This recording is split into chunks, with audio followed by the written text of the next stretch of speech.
तो नमस्ते दोस्तों, अगर आप भी हैं मुद्रा की खोज के सफ़र में तो आप हमारे साथ जुड़ सकते हैं, क्योंकि यहाँ पर मिलने वाले हैं आपको बहुत से ऐसे आइडिया और बहुत से ऐसे विचार जो आपको मुद्रा की खोज करने में और अपनी मुद्रा को बढ़ाने में बहुत हेल्प करने वाले हैं।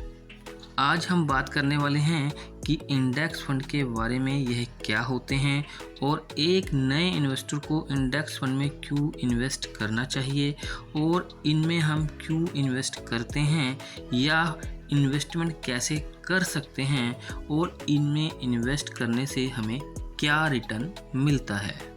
क्या आप भी एक इन्वेस्टमेंट का आसान रास्ता तलाश रहे हैं जहां पर इन्वेस्टमेंट करके आपको बहुत सी चिंताओं से मुक्ति मिल जाए, जैसे कि कंपनी की परफॉर्मेंस के बारे में या फिर स्टॉक की परफॉर्मेंस के बारे में या फिर आपके किए गए इन्वेस्टमेंट की ग्रोथ के बारे में, ताकि आपको सोचना ना पड़े।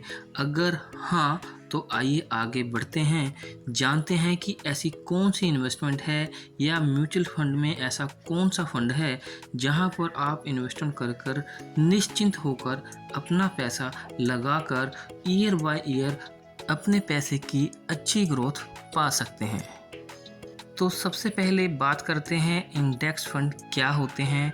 इंडेक्स फंड की शुरुआत इंडिया में 1975 में हुई थी।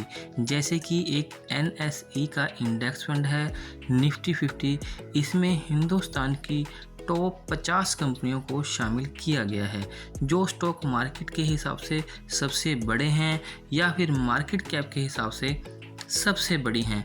तो इन 50 कंपनियों को इस इंडेक्स में शामिल किया गया है जिसको निफ्टी 50 इंडेक्स कहा जाता है और इनकी परफॉर्मेंस के इर्द गिर्द ही पूरे स्टॉक मार्केट की परफॉर्मेंस रहती है। अब बात करते हैं कि एक नए इन्वेस्टर को इंडेक्स फंड में इन्वेस्टमेंट क्यों करना चाहिए। जब एक नया इन्वेस्टर मार्केट में आता है तो उसको स्टॉक मार्केट के बारे में या फिर कंपनी के बारे में ज़्यादा नॉलेज नहीं होती है, तो इस तरह के इंडेक्स फंड इन्वेस्टमेंट की स्टार्टिंग करने के लिए बहुत मददगार साबित होते हैं और साथ ही आपके पैसे का नुकसान होने के भी बहुत कम चांस होते हैं, जो कि एक नए इन्वेस्टर के लिए बहुत ज़रूरी होते हैं। अब बात करते हैं एक्सपेंस और रिस्क के बारे में। इस तरह के इंडेक्स फंड में अगर देखा जाए तो एक एवरेज जो एक्सपेंस रेशो 0.15% होता है। अगर हम ऑल म्यूचुअल फंड से एक्सपेंस से तुलना करें या फिर स्टॉक मार्केट में ट्रेडिंग से या फिर स्टॉक मार्केट से तुलना करें तो इस तरह के इंडेक्स फंड का एक्सपेंस सबसे कम होता है। अब बात करते हैं इसके रिस्क के बारे में। हम बात कर रहे हैं NSE के निफ्टी 50 इंडेक्स फंड के बारे में। अगर आप इसमें देखें तो इसमें सभी सेक्टर की सभी कंपनियां हैं जिसमें आपका इन्वेस्टमेंट अलग अलग सेक्टर में जाकर इन्वेस्ट होता है और इसकी जिम्मेवारी भी NSE की होती है जो यह सर्विस प्रोवाइड करती है। अगर कोई कंपनी परफॉर्म नहीं कर पा रही हो या फिर उनके नॉर्म्स के अनुकूल काम नहीं कर पा रही हो तो उसको इस इंडेक्स से बाहर किया जाता है और उसके बदले में एक नई कंपनी को एंट्री दी जाती है।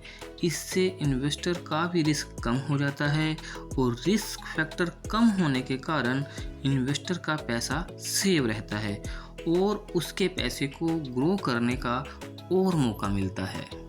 अब बात करते हैं इसमें आप इन्वेस्टमेंट कैसे कर सकते हैं। इन्वेस्टमेंट करने के लिए बाज़ार में बहुत से प्लेटफॉर्म मौजूद हैं, जैसे कि ग्रो ऐप या फिर ज़ीरोधा या फिर एंजल ब्रोकिंग। इनमें से आप कोई भी चुनकर इस तरह के इंडेक्स फंड में अपना इन्वेस्टमेंट शुरू कर सकते हैं। इसमें आप SIP भी कर सकते हैं और एक मुश्त इन्वेस्टमेंट भी कर सकते हैं या फिर आप अपनी सुविधा के अनुसार इसमें पैसा डाल सकते हैं। अंत में अब हम बात करते हैं इसके रिटर्न के बारे में। अगर हम इस तरह के इंडेक्स का एक एवरेज रिटर्न देखें 10 साल का या 20 साल का या 50 साल का, जो कि 12 से 14% रहा है, तो इस तरह आप भी इस तरह के इंडेक्स फंड में इन्वेस्ट कर कर एक लंबी अवधि पर अच्छा रिटर्न कमा सकते हैं, जो कि एक नए इन्वेस्टर को इन्वेस्टमेंट की स्टार्टिंग करने के लिए बहुत मददगार हो सकता है। अब अंत में हमारी तरफ से आपको किसी भी तरह की यहाँ से सलाह नहीं है कि आप कौन से फंड में या इन्वेस्टमेंट करें, क्योंकि जब भी आप इन्वेस्टमेंट करें आप अपने फाइनेंशियल एडवाइज़र से मदद ज़रूर लें। धन्यवाद दोस्तों, मिलेंगे एक नई वीडियो में अगली बार। जय हिंद।